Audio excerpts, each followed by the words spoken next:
Muy buenas tardes, estimada audiencia. Les habla Yesmar Plata y el día de hoy les vengo a hablar de un tema muy importante, el cual es el poder y la política organizacional. ¿Qué es el poder?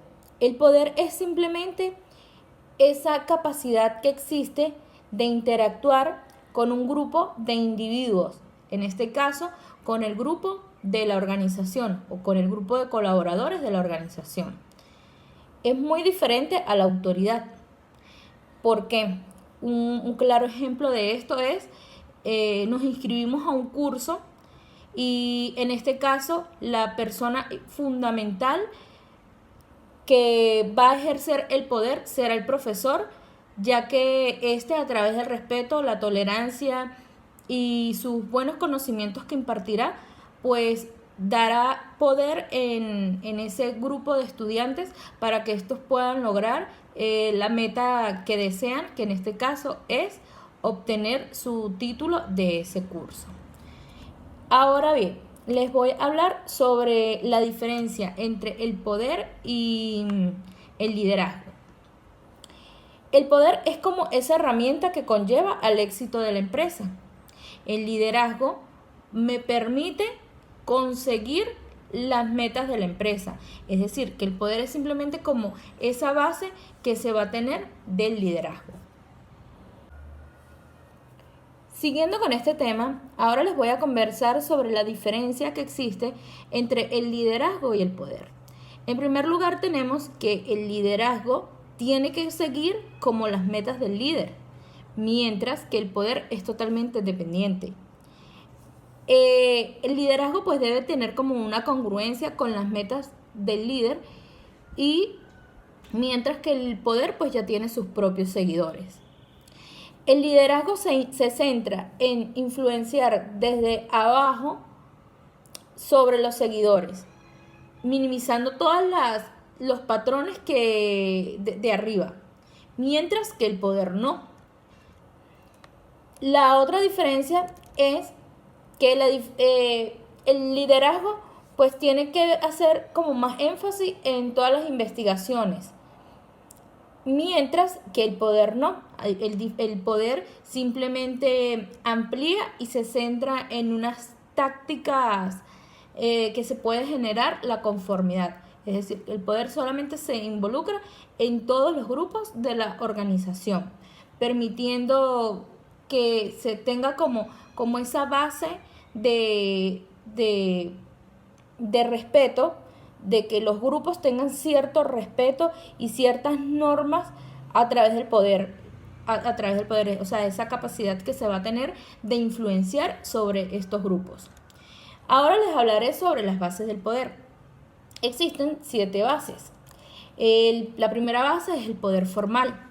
Esta se enfoca en una posición que tiene el individuo en la organización. Es decir, este poder formal es la capacidad de recompensar o tener una autoridad formal. Es decir, si yo recompenso a mis colaboradores en la empresa, pues estos se van a sentir más retribuidos y van a querer rendir al máximo en la organización. Por eso este poder pues tiene que ser como muy controlado. O puede darse también bajo cierta autoridad formal. Si la persona es muy, muy, como muy formal, muy al estilo militar, pues va a imponer directamente esa autoridad. Con base a lo expuesto, partimos al punto bases del poder. Existen 7 bases. En primer lugar tenemos la base formal. Esta base se enfoca en toda la posición que tiene un individuo en la organización. Es decir, que proviene de su propia capacidad que ha obtenido a través de la recompensa o de la autoridad formal en sí.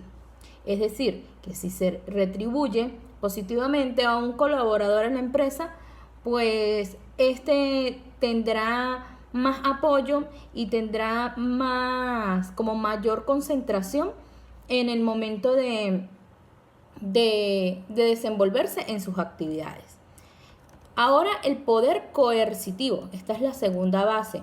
Esta base consiste en que depende del miedo, es decir, una persona depende reacciona a este poder a través del miedo, a través de los resultados negativos que pueden ocurrir por su incumplimiento. Por ejemplo, una persona que no asiste a trabajar porque se quedó dormida y pues no presenta un justificativo médico ni nada al respecto, entonces a esta persona pues le hacen un descuento o un memorándum, y pues esta persona se inclina por el miedo a la organización, en que no va a volver a faltar, ya que pues le van a realizar un memorándum o no se le va a dar la recompensa que amerita, o se va a ver afectado de su salario,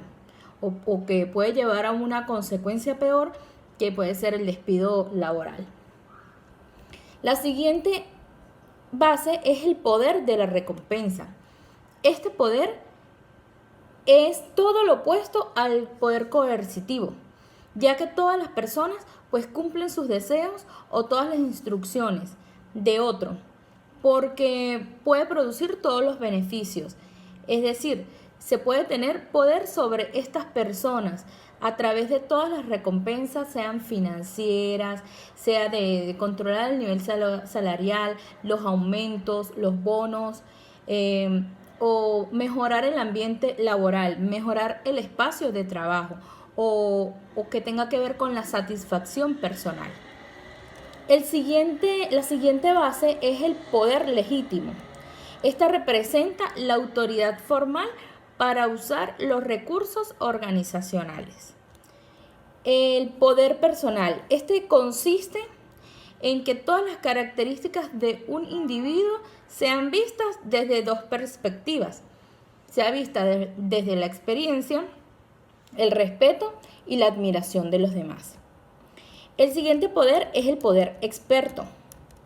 El poder experto es toda la influencia ejercida como el resultado de la experiencia, aptitudes, actitudes o conocimientos especiales. El siguiente poder es el poder referente. Este se basa pues en toda la identificación con una persona que tiene todos los recursos o características personales deseables. A continuación, les voy a hablar sobre las bases eficaces. Las bases eficaces, pues, tienen que ver con todo el poder del experto y todo lo que relaciona a la satisfacción de los empleados. Es decir, esto tiene que ver con qué tan satisfecho está el grupo de trabajo. ¿Se está recompensando bien el equipo de trabajo? Se están cumpliendo las actividades y las personas están satisfechas con lo que están haciendo. Los grandes líderes pues deben preguntarse siempre esto, para poder tener pues una respuesta siempre positiva de todo lo que sea de su nivel de satisfacción en cuanto al trabajo. Ahora les hablaré de la dependencia es la clave hacia el poder. ¿Qué crea la independencia? ¿O qué crea la dependencia? Esta se incrementa cuando un recurso no controla, o sea, no se controla, se vuelve escaso o este se vuelve insustituible. De acá parte lo que es la escasez. ¿Y qué surge? O sea, ¿por qué se da esa escasez? La escasez, pues, como todos sabemos, es cuando algo no se puede sustituir y pues se crea como dependiente, ¿sí? Llevando este término a la organización, pues vemos que una persona o una jerarquía en el organigrama empresarial pues puede volverse totalmente dependiente y puede volverse totalmente, no se puede sustituir a esta persona. Y se convierte en que todos los conocimientos y todas las habilidades que tenga esta persona, pues al momento de que ésta no esté, pues se convierte como que en algo escaso en cuanto a la jerarquía. Entonces, por eso es súper importante que, que lo que es la alta jerarquía, pues debe tener un poder sobre estos. ¿Para qué? Para evitar que esta persona pues se llegue a retirar en un momento de la organización y pues no pueda como controlar ese aspecto. Entonces es por eso que en las organizaciones es súper importante que existan todos los manuales de organización posibles para que esto no ocurra y no se vuelva una persona totalmente dependiente, o el trabajo de esa persona no puede ser totalmente dependiente. Y es súper importante que el poder siempre pueda controlar este término, lo que es la escasez y lo no sustituible. ¿Por qué surge esto? Cuando se logra que el poder en términos absolutos se expanda en otras personas, es decir, que otras personas, que no una sola persona tenga el poder, sino que varias personas en la organización pues tengan el poder y esto como que se descontrola. Cuando se logra o cuando se logra como resultado que el proceso evolutivo de distribución al poder, es decir, que existan varias gerencias y pues estas comiencen a perder su autoridad. Ahora bien, les hablaré sobre las tácticas del poder. En las tácticas del poder encontramos la legitimidad, la persuasión racional, apelar a la inspiración, la consulta, el intercambio, apelar a lo personal, congraciar, la presión y las coaliciones. ¿Para qué se utiliza todo esto? La legitimidad, porque esta se da para que se pueda basar a la posición de la autoridad propia, es decir, de acuerdo a todas las políticas y todas las reglas que tenga la organización.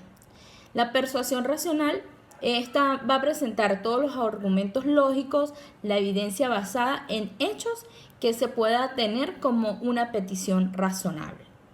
Esas son así como las más importantes de todas las tácticas, al igual que está la consulta, que esta va a permitir que se aumente la motivación y el apoyo del objetivo al momento de involucrarlo en la decisión de que esté como en lograr el plan o el cambio.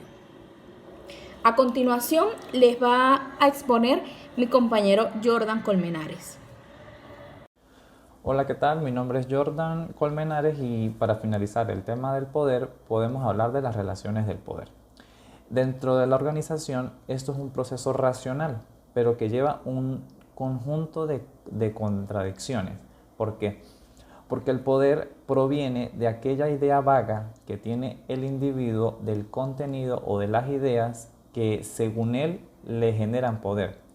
Pero los resultados que se esperan de ese poder que según se tiene, también depende del sentimiento o del apalancamiento que se tenga en los individuos que lo rodean. Por tanto, los resultados no dependen de él, aunque él los promueva. El siguiente punto dentro de nuestra exposición es la política. La política se define como el poder en acción, donde determinados grupos de individuos o un individuo pretende obtener resultados, influir y avanzar en sus carreras a partir de una actitud intencional sobre determinado grupo. Política organizacional. Podemos definir como la política formal y el comportamiento político. La política formal se define como un conjunto de lineamientos definidos por la alta gerencia, el que nos permiten un rumbo de acción general hacia problemas que son frecuentes dentro de la entidad. Por tanto, nos dan como un modo de accionar. El comportamiento político, como siguiente punto, son aquellas actividades que no requieren un papel o que no requieren estar definidas dentro del papel formal dentro de la organización. Tampoco representa un requerimiento específico para determinado cargo, sino que se puede definir como aquel comportamiento intencional para aumentar o proteger la influencia y el interés de una persona, sin dejar de inspirar confianza en los demás, aprovechándose de las ventajas y las desventajas que se pueda tener para influir en la toma de decisiones. El comportamiento político dentro de una organización puede ser de varios tipos. Por ejemplo, se puede retener información clave, ya sea hacia la alta gerencia o a nivel operativo, de modo de ser poseedores únicos de determinada información a la cual se le puede sacar partido. Denunciar a colegas para eliminar posibles competidores. Divulgar rumores para crear conflictos. Difundir información confidencial que nos permita sacar ventaja de alguna actividad específica. Intercambiar favores, con lo cual se busca buscar un beneficio recíproco.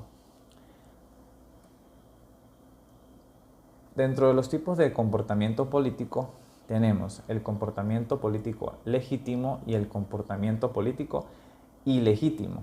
El comportamiento político legítimo se enfoca en las políticas de la organización, ¿sí? O sea, vienen a seguir ese parámetro de conducta, mientras que el comportamiento político ilegítimo se conceptualiza en cómo violar las reglas dentro de la organización, es decir, va en contradicción de la política formal que haya establecido la organización. La realidad política dentro de las empresas es que se quiere evitar que dentro de ellas exista la política, pero dentro de las organizaciones siempre va a existir el ámbito político, porque va a existir la necesidad de sacar determinado provecho de alguna situación, actividad, provecho de recursos, de provecho de las relaciones.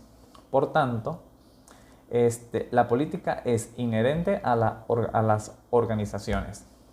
El autor Robbins sitúa que para que dentro de una organización no exista o para que no se dé la politiquería, debe existir un ambiente igualitario y que no esté sujeto a la subjetividad.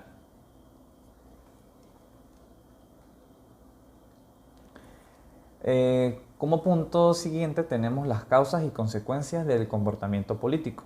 Tenemos los factores individuales y los factores organizacionales. Factores individuales, como ya sabemos, tiene que ver un poco con la forma de actuar del individuo. Dentro de las organizaciones encontramos diferentes tipos de personas con diferentes características, por tanto, estas pueden variar en cada individuo.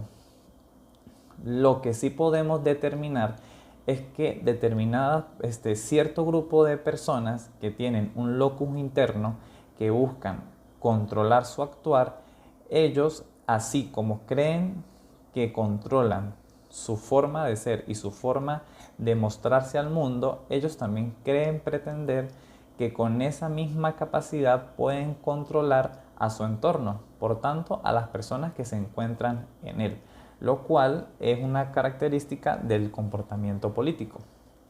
Y factores organizacionales, como ya se mencionó, podemos tener recursos escasos, procesos o actividades sujetas a la racionalidad o a la subjetividad de una persona.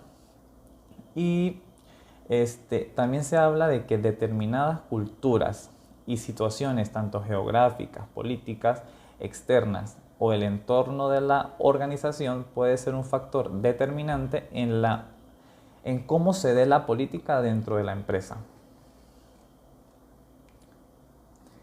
Y como punto final tenemos los beneficios de la aplicación de políticas, lo cual nos asegura un trato equitativo hacia los empleados, seguridad y comunicación interna entre los niveles,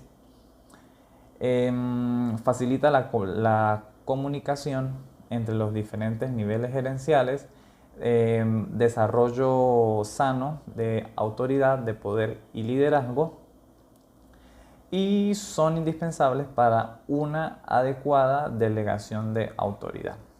Y, no menos importante, reflejan la imagen de la empresa y deben reajustarse a tiempo. Con esto concluye la exposición de Poder y Política.